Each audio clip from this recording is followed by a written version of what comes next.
அன்பார்ந்த பக்தர்களே, தமிழ் புத்தாண்டின் முதல் பெருவிழான பொங்கல் பண்டிகையின் ஆரம்ப நாள்தான் போகி. இந்த போகி நாளில் நாம் செய்யும் ஒரு முக்கியமான மரபுதான் போகி பொம்மை எரித்தல். ஆனால் அந்த போகி பொம்மை என்ன? ஏன் அதை எரிக்கிறோம்? அதற்கு பின்னால் இருக்கும் கதை என்ன? போகி பொம்மையின் முழு இரகசிய கதையையும் அதன் ஆன்மீக அர்த்தத்தையும் பழங்கால தமிழர் நம்பிக்கையையும் விரிவாக பார்ப்போம். போகி என்பது பழையவற்றை விட்டு புதுமையை வரவேற்கும் நாள்.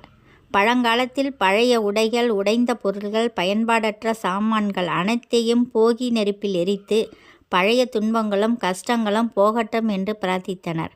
அந்த அடையாளத்தின் உச்சம்தான் போகி பொம்மை.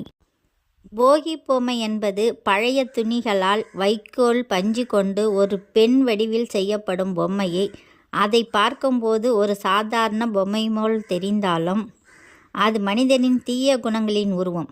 போகி பொம்மை குறிப்பது பொறாமை, கோபம், அகந்தை, சோம்பல், துக்கம், தோல்வி நினைவுகள். அந்த காலத்தில் ஒரு கிராமத்தில் கொம்பளி என்ற பெண் வாழ்ந்தாள். அவள் எப்பொழுதும் பிறரை இழிவுபடுத்துவாள், சண்டை போடுவாள், ஊரில் கலவரம் ஏற்படுத்துவாள். அவளின் கெட்ட எண்ணங்கள் காரணமாக விவசாயம் அழிந்தது, மழை பெய்யவில்லை, மக்கள் துன்பத்தில் வாழ்ந்தனர்.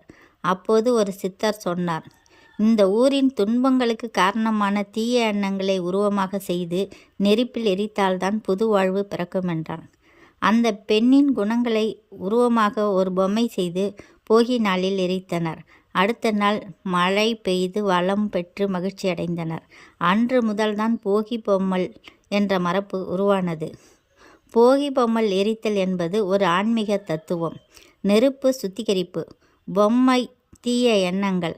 அதனால் மனதில் இருக்கும் கசப்பு, கடந்த ஆண்டின் தோல்வி, மனக்கவலை அனைத்தையும் நெருப்பில் ஒப்படைக்கும் நாளே போகி.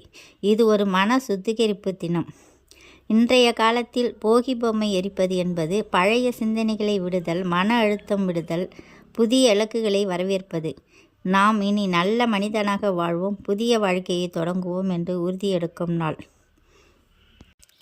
போகி பொம்மல் என்பது ஒரு பொம்மை அல்ல, அது நம்முள் இருக்கும் தீய எண்ணங்களின் உருவம். அதை எரிப்பது என்பது நம்மையே சுத்தப்படுத்துவது. இந்த போகி நாளில் நம்முள் இருக்கும் கோபத்தை, பொறாமையை, தோல்வி நினைவுகளை அனைத்தையும் எரித்து இனிய பொங்கலை வரவேற்போம்.